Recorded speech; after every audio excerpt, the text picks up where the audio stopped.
Matagumpay ang sinagawang simultaneous gun inspection ng Bulacan PNP sa mga police station sa Bulacan na ginanap sa Giginto MPS, Balagtas MPS at Obando MPS, Bulacan.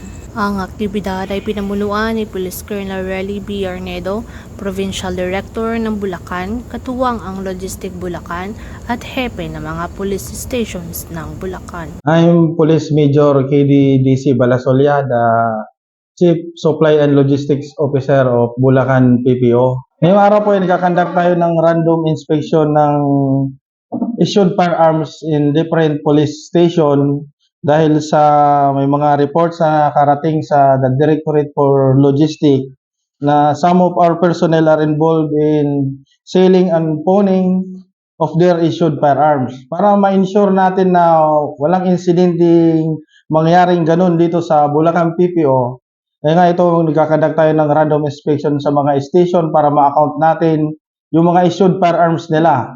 Pati na rin yung mga naka-stock na firearms nila sa station, ma-account din natin. Layunin ng gun inspection sa mga PNP personnel ang tiyakin na ang mga individual na gumagamit ng baril ay sumusunod sa tamang mga patakaran at regulasyon kaugnay sa paggamit at pag-aalaga ng kanilang armas.